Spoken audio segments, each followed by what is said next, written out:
The two games still to be played, isn't it? Let's head over to the Etihad then for part 2 of Man City and Chelsea. Your commentators here.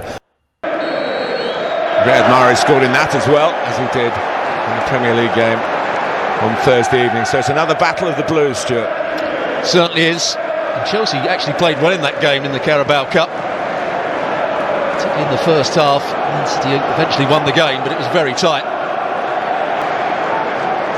Sergio Gomez playing as the left back today. Like all Man City fullbacks, he will drift in field at times. Chamber winning the ball off Palmer. Having looked at the quality on the pitch, you think Ziyech almost got on the end of it, and then all of a sudden a free kick just after that happened, and then the game come alight.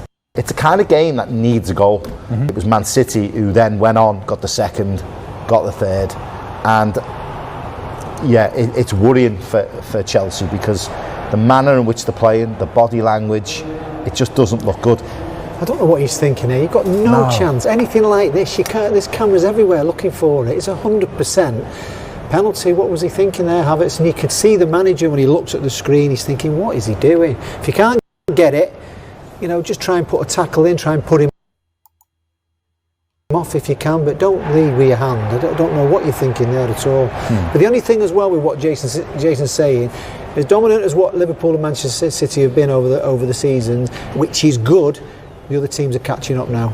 So not having it your own way like it used to be. People are onto the way they're playing, so they're not breaking teams down as easy as what they did in previous seasons, which is good, because everyone needed more competition, needed the teams underneath to start pressurising them, and that's what they've done. It's his first goal since winning the World Cup of Argentina. Julian Alvarez. And Phil Foden soon scored the third for Man City. You both played the game, come on. Are they playing for Graham Potter or not? Judging by the body language.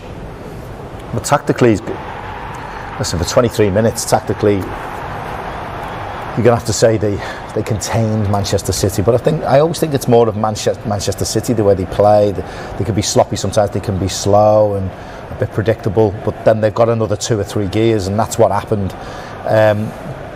But then it's up to Graham Potter then to change it and find a system and a formation, tactics that work then for his team who've gone 1-0 down. He didn't do anything. And then they went 2 down, they went 3 down, and he's going to have to change it now at half time, because the players are going to be looking at him thinking, how are you tactically going to set us up to get back in the game? Yeah, you can argue the players need to roll the sleeves up and put in a performance. That's down to them as individuals, but the manager, he can't send them out the same way.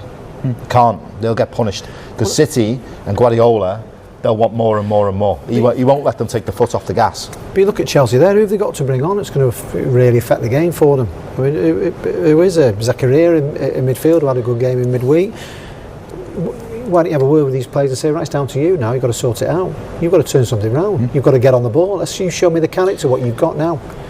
You know, you're in this mess now. It goes one way or the other way this now. We either get beaten by a lot and I'm under pressure, or you stand up for Chelsea and you have a bit of a go. So you've got to have a look. I don't know how you can change it. You haven't got players that could really come on and change. It's not like City's bench. That's totally different. You know, but the thing with City, once they get into their rhythm, it's difficult, and they're in it now. So this is a test of character for Chelsea. The question you're asking, and you seem to be like prodding, like, correct. You're right there. He is. He's just prodding, trying everything with us. It's Is Potter done? That's basically what you're asking, isn't it? That's, you know. Yeah. Yes. They'll have a plan. You don't just. I mean, they could end up getting beat 5 or 6 here, but they'll have a plan. The board, Tom Bowley will have a plan with all his. You know, we're talking about Chelsea here. We're not talking about Marine.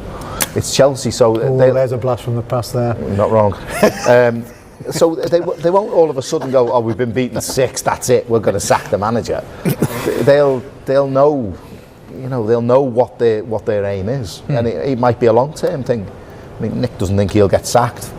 I think they'll have in their head, we need improvement and we need it fast. So I think there's a number of games for Potter. I think Andy Gray was saying it in the show the other day, and it's probably another twist of it. Maybe they're going to give him this season. Maybe they're going to bring other players in, and there's going to be another plan. Maybe there might be a little bit of that. Right, we'll carry this discussion when we return, but of course we'll be getting back to the Etihad for the